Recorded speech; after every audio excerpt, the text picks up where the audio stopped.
Good afternoon, everyone. Thank you for that kind introduction, Darren. Thank you to all of your colleagues at the PWI also for inviting me to come and speak here today at the Switches and Crossings Seminar. What we're going to talk about here is really the results of an innovation programme that's gone on under the Intertrack 2 programme and Intertrack 3 programme that Phil talked about earlier. It is 3 years of innovation condensed into 20 minutes, so if there is any more information you want to need, just reach out to me and I'll be happy to talk to you more about it. And I would say thank you to both Phil and Darren for providing a really supportive and nurturing environment where this innovation's been able to take place. It's been a real pleasure to work alongside them on this project. Okay, quick agenda. We'll have brief introductions, a little bit about myself and Plowman Craven. The driver for change, what's the problem that we're trying to overcome here? What are the technologies that are going to enable us to take a novel approach to the inspection of S&C? How do we do it from an operational perspective? How do we mobilise our teams and capture and process this data? Number 5 is where we'll get into real jeopardy. We're going to have a live demo of our web portal where you can undertake a remote basic visual inspection. So look out for that going spectacularly wrong.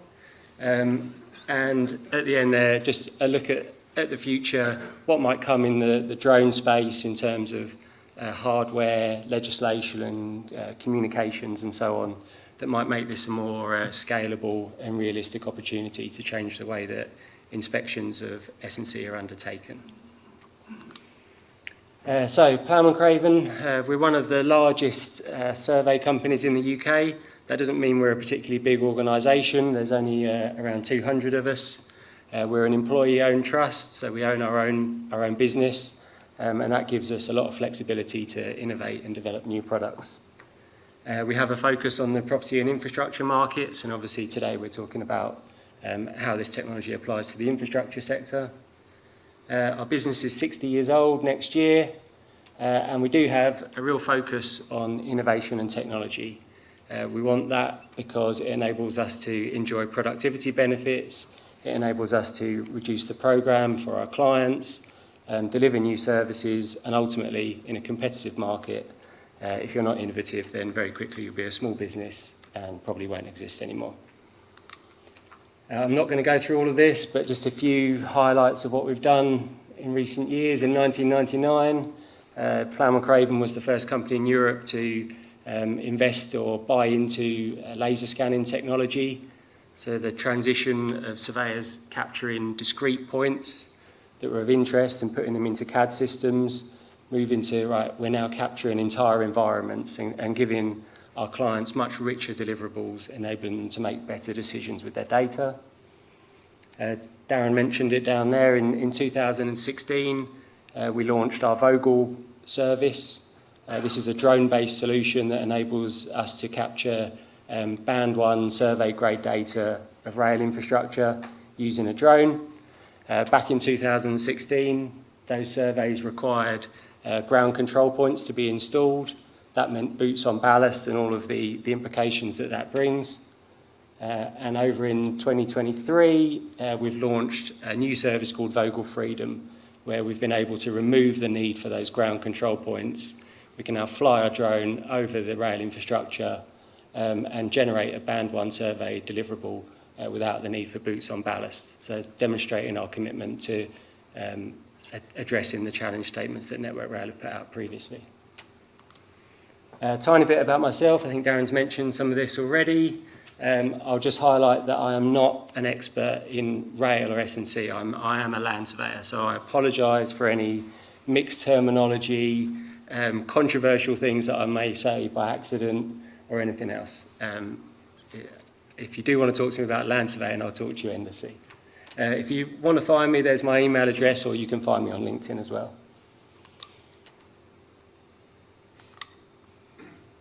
Okay, so the driver for change. Why are we trying to undertake inspections of S&C in a new way? Well, we have this activity, a basic visual inspection or a BVI, sometimes a supervisory inspection, occurring on a regular basis across our networks, but also globally. Anywhere where this S&C occurs, it needs to be looked at and inspected on a regular basis for reasons that you know far better than I do. You know, we want these assets to perform, we want them to last well, we want them to give a great experience in terms of reliability and comfort. So we've got these inspectors walking through the S&C, noting any issues that they may find. Now, there's some problems with that. We're putting boots on ballast. We've got people walking up and down the rail infrastructure, going through this S&C, and it's inherently an unsafe environment, an unsafe activity. People get hurt, potentially people could be killed doing that type of work. So if we can do that without putting people in that unsafe location, then that's better. Having people in amongst moving trains is disruptive to train operations, and it's also somewhat costly. You know, you need a small army of people in order to do this activity across the entire network. It's also somewhat imprecise. If we were to take 2 people and give them the opportunity to walk through the same S&C in the same moment, I would venture that we would get 2 different outcomes based on the experience and the opinions of those individual inspectors. So those are the challenges that we're trying to overcome here. So what are the technologies that are going to enable us to take a new approach? The first is the emergence of drones. We've probably all heard about drones in the media, some positive stories, maybe some negative stories. But what I'm talking about here are commercial grade drones. The first thing to note is that they're now powerful. They can lift the payloads and sensors that we want to use to capture this data. They're safe, they're packed with redundant features. On the left you see our Vogel drone. It has redundant propellers, motors, speed controllers, which are the devices that send power to the motors, flight systems, communication systems, and as you'd expect, it could even land itself if it really needed to and if there was an issue. These are user-friendly devices. We can quite quickly train people to use them from a legislative point of view, but also a practical point of view of this is how you turn it on, this is how you fly it. They're affordable, companies can invest in them and still offer their client a deliverable which is compelling from both a technical and a commercial perspective. Then we come on to the payloads that we're putting underneath these drones. We see now we have lightweight and robust payloads that can work well in these challenging environments where we've got fluctuations in temperature, vibration, noise, wind, perhaps even precipitation.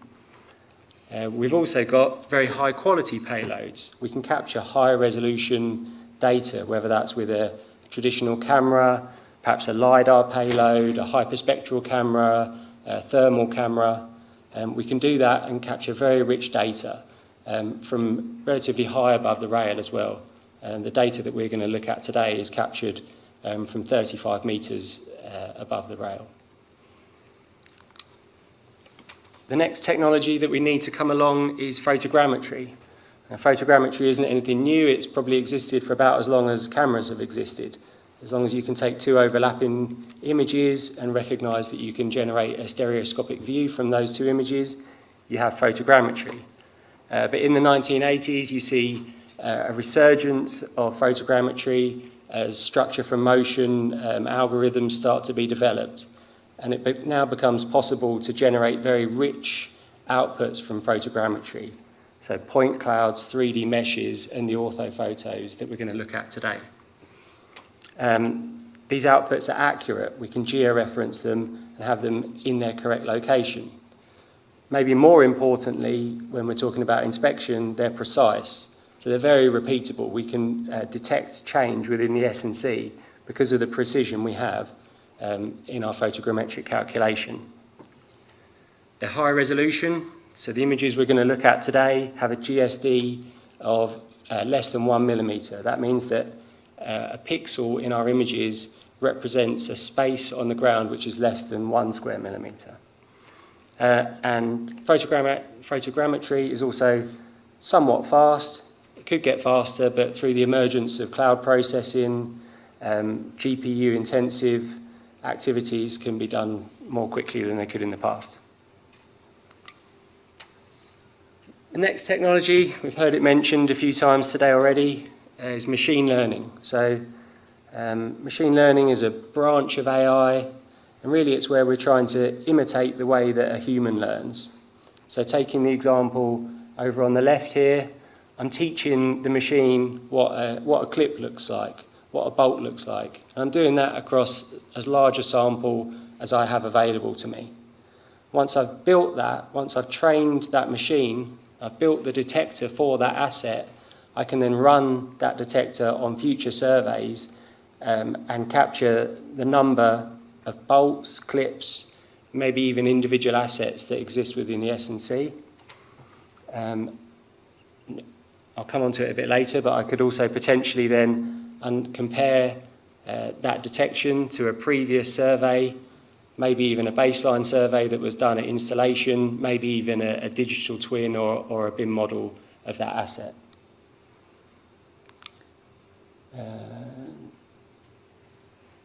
I think that's pretty much everything we've talked about. So how do we do it in practice? So the first thing we do is we go out and we fly our drone. So we take our drone, put it in the back of our van, drive to site, and at the moment we're working at a site just south of Leicester.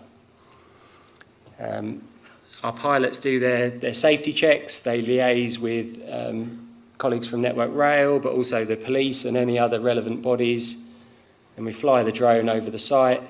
And the primary data that we're collecting is photography. So we're capturing hundreds, if not thousands, of overlapping images above the S&C from this height of approximately 35 metres. That might take several flights over the course of an hour or so. Then the drone can come down, land, and we can offload the data from the camera. The next thing we want to do is try to compress the time between data being gathered and that being turned into information, and ultimately an inspector making a decision that, okay, yeah, there's an issue here and I want to take action. So that's the reason for the second phase, where we've implemented edge processing of the data. Now, that's not in its truest sense. We're not processing data on the drone itself, but as soon as the drone lands, we're taking the raw images from that camera, processing them into JPEGs, checking their quality, and then uploading them to the cloud over 5G networks, as long as they're available. Once we get the data up into the cloud, we can enjoy the benefit of all the processing power that's available there, and we can quickly move through the photogrammetric processing phase, giving us these orthophoto outputs, essentially a scaled, georeferenced image of the entire site. Once we've got our orthophoto, we can move into the machine learning phase. We apply the detectors that we've built, and we automatically detect all of the assets that are of interest within the S&C. Now, that could be the bolts and clips that you see here. It could also be very simple things like the bearers, ballast, whatever might be there. Sometimes detecting the mundane, like the ballast, for example, can be interesting because it can allow you to detect the arrival of a foreign object in the future. So when there's suddenly a football where there used to be ballast, we can now report on that and notify the inspector that there's an issue here and you might need to look. You can't train the machine to detect the football because who knows what that ball is going to look like, but you can detect it. You can detect the ballast and then work backwards to detect the foreign object that's arrived.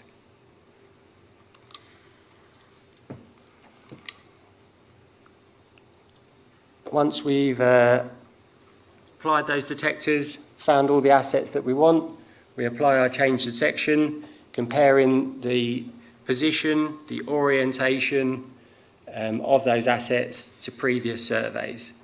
So in the instance of a bolt, if we find a bolt that's exactly where it was last time and it hasn't rotated, then we're probably happy with that and we don't need to flag that up to the inspector. But if we find a bolt where it has maybe moved or rotated or even completely disappeared, we can flag that up to the inspector when they get into the remote BVI stage, really driving a lot of value from their expertise that they're being asked to look at, right, these are where we believe the main issues are. So we get onto the remote BVI, and this is now a desktop activity. So our colleague who was previously walking through the S&C in the rain, putting themselves potentially at risk, is now sat at their desk looking at this data. They have the opportunity to look through the entire site and make any decisions that they might want, but they're also being guided by the outputs from the machine learning to say, here's a few clues that might help you to look through this asset and make decisions. Once that's been done, we can integrate with any third-party platform, trigger a work order, even something that might be urgent and require a change to the line speed or anything like that could be done automatically through the platform.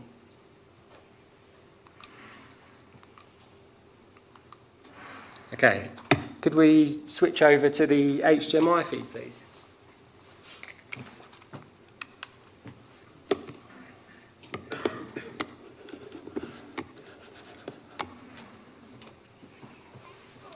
Just bear with me, I haven't disappeared.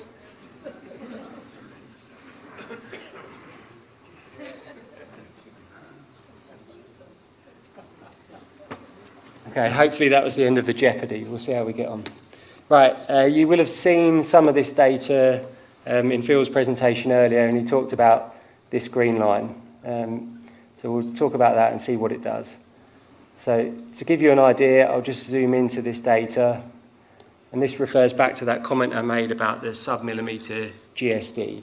You can really start to see the majority of the information about this S&C, understand what's going on there, the presence of rust where there shouldn't be rust, or grease where there should be grease, or sand where there shouldn't be sand, and the ability to detect movement and change between two phases. So what our platform enables the user to do is to scroll between one survey and another and understand if there's been any change to the asset over that time. So I'll give you a really clear and easy one to start with. If we look at what's on this pallet, we had an asset on there and somebody in between the two surveys has come along and done something with it. It doesn't look like they've done something particularly helpful, but they've done something. So using our platform, the inspector can move through the site, not only understand the asset in its current condition, but understand it in its previous condition, or perhaps move back through time as far back as they want, even go into an as-built model, a design model, any kind of 3D CAD data that you might have. I'll just jump to another view. This is a different site where we've been working. So now you can see the polygons where the machine learning has detected the asset for us automatically. And if I turn that off and we concentrate on this clip here, we can see in survey 1, all is fine. And in survey 2, that clip has now gone. And if I turn on the detection result, the machine learning has actually found that, but now it's sitting in the wrong place on the ballast. And through our change detection process, we can report on that automatically and drive the inspector to look at that and make a decision about what needs to happen. I'll give you another couple of examples. This one's slightly more subtle. So if you just concentrate on the clip once again, you can see this time that we have just a subtle movement. The clip's moving up and down in that orientation. Something that a person walking through the site would probably never have an opportunity to detect. It would be unreasonable to expect them to be able to do that. We'll just have a look at the nose. So what we see here, Darren, I'm not sure if you remember every nose you've ever looked at, but you pointed this out to me. There's just some wear on there, and we can understand how that's changing over time. These images do highlight the challenges with photogrammetry, though. We can see the impact of different conditions on the day. We've got the arrival of shadow if it's a sunny day, changes in the white balance due to the photography that we're using. But we can understand how that asset is performing and how it's evolving over time. Is there any other one? We'll just look at this one. So this is an example around not really detecting the assets that arrive in, but detecting the ballast that they sit on. So in survey 1, all is well. And by the time we get to survey 2, suddenly we've got something sitting on the ballast. We don't know what it is, but we can drive the inspector to have a look at that and make a decision. Is this something that's important, or is this just a crisp packet that's probably already gone by now? So that's what our platform and our approach really sets out to achieve. We're trying to provide a remote basic visual inspection, enabling the inspectors, who are the brain trust in these assets, to look at those assets and to make decisions about what needs to be done with them, but also to guide them and enable them to work more efficiently through the application of machine learning to the data that we're captured. By capturing such rich data, by aligning that data so well, we can detect any changes occurring. Right, a quick view of the future. You could argue that what I've presented today isn't very scalable. We've got pilots driving around with drones in the back of vans and so on. But some things are going to change. We see the emergence of drones that can fly from their own docking station, or drone in a box type solutions. This is a technology that exists already and could exist next to your S&C assets that you're trying to manage and maintain. Alongside that, there's a role for the Civil Aviation Authority to change legislation. Drones are a very new technology, they're very immature, but they're also progressing quickly, and it's right that legislation follows that. So I hope soon we'll start to see the ability to operate drones beyond visual line of sight. You no longer need the pilot to be stood on the ground actually looking at the drone as it flies. Other things that we'll see in the near future: more capable drones, drones that are able to fly longer, lift heavier payloads, with more resilience, flying in more challenging weather conditions, and with safer, more redundant systems on board. We'll see 5G networks become commonplace across the network, giving us the ability to move that data from the device up into the cloud, where we can process it.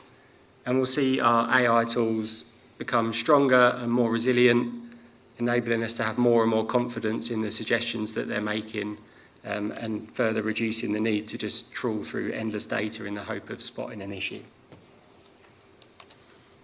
Okay, that's all from me. Thank you very much for your time.